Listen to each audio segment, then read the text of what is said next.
acting always ultimate. Please watch Thug Life. Thank you so much. చాలా బాగుంది cinema. అసలు కమల్ హాసన్ గారు మన కొత్త యంగ్ హీరోస్కి పోటీ పడి చేసినట్టు చేశారు. డైరెక్షన్ అయితే ఎక్స్ట్రాడినరీ ఉంది. అసలు మణిరత్నం గారు మళ్ళీ యంగేజ్లో ఎలా చేసేవారు, అప్పుడులో నాయకుడు ఇవన్నీ చేసిన సినిమాల కంటే చాలా బాగా చేశారు. చాలా బాగా వచ్చింది సినిమా. త్రిష గారు చాలా బాగుందండి.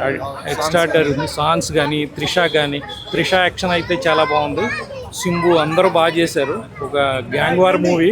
ఐ థింక్ ఇది పార్ట్ 2 కూడా ఉంటుంది అనిపిస్తుంది. అలా ఉంది. చాలా బాగా చేశారు. ఎక్స్ట్రాడినరీ ఉంది. త్రిష కాంబినేషన్ నచ్చింది ఆబ్వియస్లీ. Overall cinema okay. నేను తోపు తురుమని చెప్పాను కానీ గుడ్ మూవీ. ఓవరాల్ రేటింగ్ ఎంత ఇస్తారు? 4.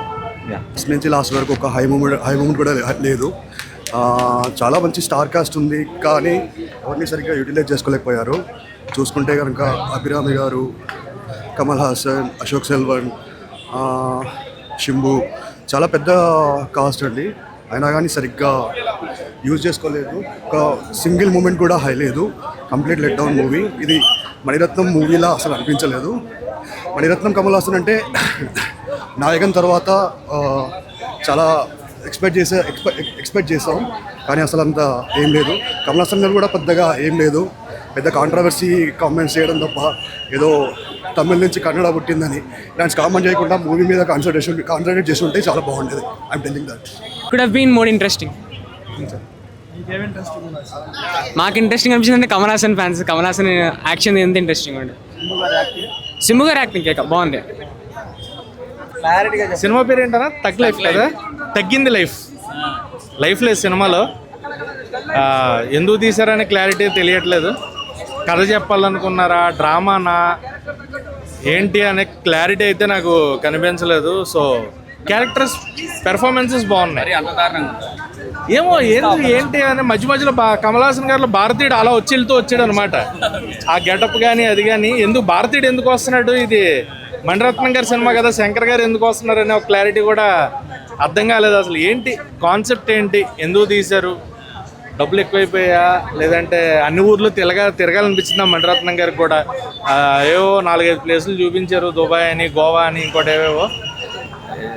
ఏమన్నా సినిమా అయితే చాలా కాలం తర్వాత యాక్టింగ్ పెర్ఫార్మెన్సెస్ గురించి మనం మాట్లాడక్కల్లా. ఎవరి పెర్ఫార్మెన్స్ వాళ్ళు బాగుంది.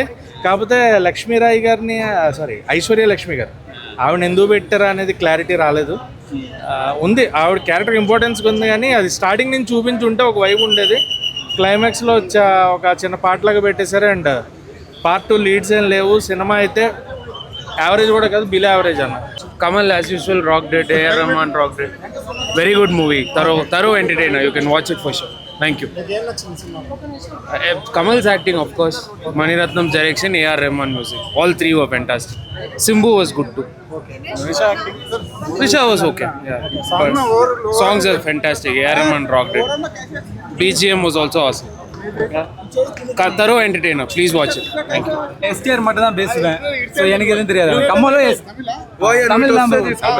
ஸோ கமலும் எஸ்டிஆர் பார்த்தா ரெண்டு ஈக்குவலாக தான் இருக்குது. நான் எஸ்டிஆருக்காக தான் வந்தேன். ஓகே, ஃபைட் சீனாக நல்லா பண்ணியிருக்காங்க. மீது எல்லாம் நல்லா தான் இருக்குது. இன்னும் கொஞ்சம் எஸ்டிஆர் கொஞ்சம் அதிகமாக கொடுத்துருந்தாங்கன்னா கொஞ்சம் ரோல் இன்னும் நல்லா இருந்திருக்கும். லாஸ்ட் ஃபைட் சீன் செம்மையாக இருக்குது. ஸோ செகண்ட் ஹாஃபில் பார்த்தீங்கன்னா அவங்க அண்ணன் நடிக்கிறது மட்டும் கொஞ்சம் சிம்பிளாக இருக்குது. సో ఓకే, నా ఫుల్ ఎస్టీఆర్ పందా. ఎస్టీఆర్ కోసం నా ఇంత పడుతుంది అన్న. మూవీ ఇప్పుడే చూశాను. నాకైతే ఏమనిపించిందంటే, నేను కమల్ హాసన్ భారతీయుడు 2 మించి ఉంటుందేమో, అట్లీస్ట్ మళ్ళీ కంబ్యాక్ వస్తాడేమో అని నేను అనుకున్నాను. కానీ చాలా డిసప్పాయింట్ చేశారు. అండ్ మణిరత్నం మూవీస్ నేను ఇంతవరకు ఎప్పుడు థియేటర్లో చూడలేదు. ఒకసారి థియేటర్లో చూద్దాము ఎట్లా ఉంటుందని వచ్చాను. బట్ థియేటర్లో ఏంటంటే మణిరత్నం మూవీస్ మనకు స్లోగా ఉంటాయని తెలుసు, కానీ దీనికి యాక్షన్ సీక్వెన్సెస్ తోడైతే ఎలా ఉంటుందో అని నేను అనుకున్నాను. బట్ అంతే స్లోగా నరేట్ చేశాడు.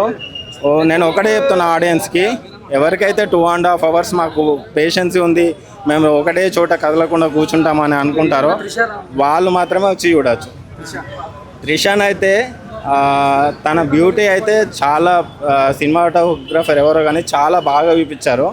కానీ పాపం తన క్యారెక్టర్ ఏదైతే డిజైన్ చేశారో, మరీ ఇప్పుడు ఈ జనరేషన్లో కూడా ఆ క్యారెక్టర్ ఒప్పుకోవడం అన్నది కొంచెం త్రిష ఫ్యాన్స్కి అంత ఆడిబుల్గా అనిపించదు. ఎందుకంటే ఒక వ్యాంప్ క్యారెక్టర్లో తనని యూజ్ చేశారు. అండ్ శంభు క్యారెక్టర్ కూడా పెద్దగా ఏం అనిపించలేదు. అండ్ మెయిన్ స్టోరీలో అసలు స్టోరీ ఏం లేదు. అసలు ఆడియన్ కూర్చొని 2 గంటలు ఎందుకు చూస్తున్నాడో అనేది ఒక పర్పస్ అంటూ ఒక మోటే లేదు. అవును అవును.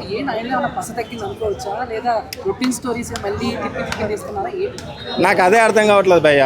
ఇప్పుడు లెజెండ్ డైరెక్టర్స్ ఏమో పాతబడిపోతున్నారు, డెబ్యూ డైరెక్టర్స్ ఏమో కొత్త కొత్త కథల్ని స్టోరీస్ తీసుకొని వస్తున్నారు. మరి వీళ్ళకి ఎక్కడ స్టోరీస్ వస్తున్నాయి? మనం రీసెంట్గా చూసుకుంటే కోర్ట్ కానీ బల్గమ్ కానీ ఇట్లాంటి కొన్ని వెరైటీ స్టోరీస్, అవి కూడా రెగ్యులర్ స్టోరీసే, కానీ స్క్రీన్ ప్లే చాలా కొత్తగా అనిపిస్తుంది. మరి ఇట్లాంటి లెజెండరీ డైరెక్టర్స్, ఈ ఎగ్జాంపుల్ శంకర్ తీసుకుంటే భారతీయుడు 2 అయితే అసలు చాలా డిజాస్టర్ అయిపోయింది. ఇప్పుడు మణిరత్నం సారు గేమ్ చేంజర్ కూడా డిజాస్టర్ అయిపోయింది. కమల్ హాసన్ యాక్షన్ ఎలా అనిపించింది? Kamal Haasan action plus point అదే బాగుంది. సినిమాలో రొమాన్స్ ఎక్కువైంది అంటున్నారు, నిజమేనా? అది ఫస్ట్ హాఫే, అది అంత ఎక్కువ లేదు. అంత త్రిష కమల్ హాసన్ మధ్య వచ్చే సీన్స్ మణిరత్నం సినిమాలు 1-2 సీన్లు ఉన్నాయి, ఎక్కువ లేవు. మణిరత్నం సినిమాలు ఇంత ముందుతో పోలిస్తే ఇప్పుడు ఈ సినిమా ఎలా ఉంది? అంతకుముందు సఖీ మూవీ కూడా బాగానే ఉంటుందిగా, దాని తర్వాత ఇది బాగుంది. కానీ ఇది బాగాలేదు అని చెప్పేసి టాక్ నడుస్తుంది, నిజమేనా? అంటే వాళ్ళకి నచ్చలేదు, నాకైతే నచ్చింది. సినిమా స్లో నెరేషన్ అంటున్నారు. అది కొంచెం సెకండ్ హాఫ్ స్లోగా. ఓవరాల్గా సినిమా ఎలా ఉందంటే ఏం చెప్తారు? నాకు బాగుంది, 3.5 వేస్తా రేటింగ్. సింబు ఎలా ఉంది? ఫ్యామిలీతో కాదు, ఫ్రెండ్స్తో వచ్చాను నేను. అంటే ఫ్యామిలీతో వెళ్ళి చూడొచ్చు ఫిల్మ్. నా ఫ్రెండ్స్తోనే చూడొచ్చు, ఫ్యామిలీ పిక్చర్ అయితే కాదు, యాక్షన్ మూవీ.